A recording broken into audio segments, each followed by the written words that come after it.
Hiren had come to our clinic 9 months ago with the hope that his receding hairline would come back, and after coming here, he got his surgery done. On that day, he came here today. His result has changed so dramatically that if you see it, you will also say, "How can this happen?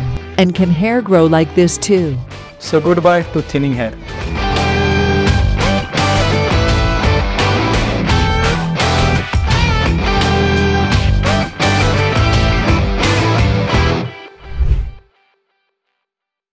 Hi, this is Hiren Parmar, fashion and fitness model. It's been a 9 month completed for my hair transplant. और जैसे कि आप देख पा रहे हैं, result superb है.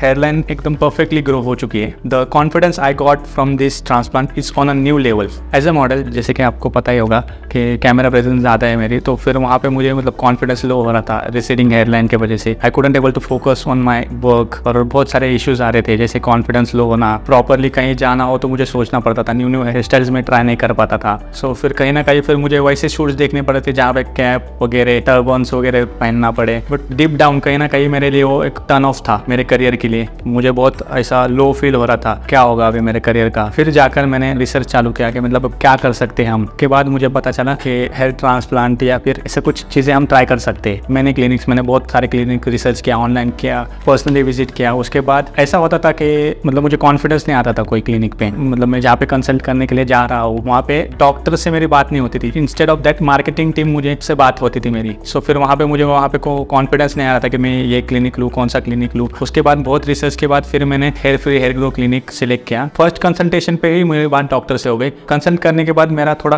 Trust उन पे बना कि नहीं, ये एक चीज़ हो सकती है कि यहाँ पे मुझे डॉक्टर डायरेक्टली मिल गए. और कॉस्ट वाइज बात करें तो as compare to other clinics यहाँ का मतलब ट्रांसप्लांट अफोर्डेबल है. आफ्टर कंसल्टेशन फिर मैंने सोचा let's give it a try. उसके बाद फिर मेरा एक डेट फिक्स हुआ. वो डेट पे मैं क्लिनिक आया तो वहाँ पे मुझे प्रॉपरली कंसल्ट फॉर्म फिल करके सब टेस्ट करने के बाद डॉक्टर ने मुझे हेयरलाइन ड्रॉ करके दिखाई. मैंने सोचा भी नहीं था कि मतलब नेचुरल से भी मतलब जो मैं एक्सपेक्ट कर रहा था उससे भी बेटर हो सकती है, वैसे हेयरलाइन उन्होंने ड्रॉ की थी. उसके बाद मेरा जब ट्रांसप्लांट हुआ बिल्कुल भी पेन नहीं हुआ. ऐसा लग ही नहीं रहा था कि ट्रांसप्लांट हो रहा है. और यहाँ पे डॉक्टर्स इतने फ्रेंडली है और यहाँ के बोलते वाइब उन्होंने वो एक लेवल पे सेट करके रखी है कि मतलब बहुत मजा आया ट्रांसप्लांट में. सर्जरी के फ्यू वीक्स के बाद शेडिंग पीरियड स्टार्ट हो गया. सो मतलब मेरे फ्रेंड्स फैमिली में सब बोलने लगे कि रिजल्ट नहीं मिला, तुझे रिजल्ट नहीं मिला. मतलब मुझे भी कहीं ना कहीं वो लग रहा था कि ये चीज़ क्या होगा. बट डॉक्टर ने जैसे ही मुझे बताया था, पूरा एक्सप्लेन किया था कि एक शेडिंग फेज आता है, वैसे ही वो शेडिंग फेज है. पर कहीं ना कहीं मुझे भी वो डर लग रहा था कि मेरे हेयर्स वापस ग्रो करेंगे या ट्रांसप्लांट सक्सेसफुल नहीं हुआ. वो सब मुझे बहुत सारे डाउट्स थे. फिर धीरे धीरे जैसे टाइम बीतता गया वैसे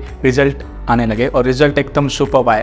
अब जब जाके वो लोग मुझे देखते हैं, मतलब जिन लोगों ने मुझे पता है मैंने ट्रांसप्लांट किया है, उन लोगों को भी भरोसा नहीं होता कि ये सच में इसका ट्रांसप्लांट हुआ है. और जो लोग मुझे बीच में 4-5 मंथ्स नहीं मिले थे या मतलब मेरा कांटेक्ट में नहीं थे, उनको तो बिल्कुल भी नहीं लगता है कि मैंने ट्रांसप्लांट हुआ है. The result I got is a remarkable. The best thing about this clinic, इनकी फॉलोअप टीम बहुत ही अच्छी है जो टाइमली अपडेट्स लेती है, फॉलोअप के लिए कॉलअप करती है, PRP के लिए कॉल्स आते हैं और टाइम टू टाइम ये लोग यहाँ के फोटोज भी लेते हैं, जिससे कि प्रोग्रेस मुझे भी पता चले और डॉक्टर को भी पता चले कि पेशेंट में क्या क्या प्रोग्रेस आ रहा है, कितना प्रोग्रेस हो रहा है. So I am fully satisfied and happy with my result. So if you have any problem related to hair, please do visit hair free hair grow clinic where confidence grows.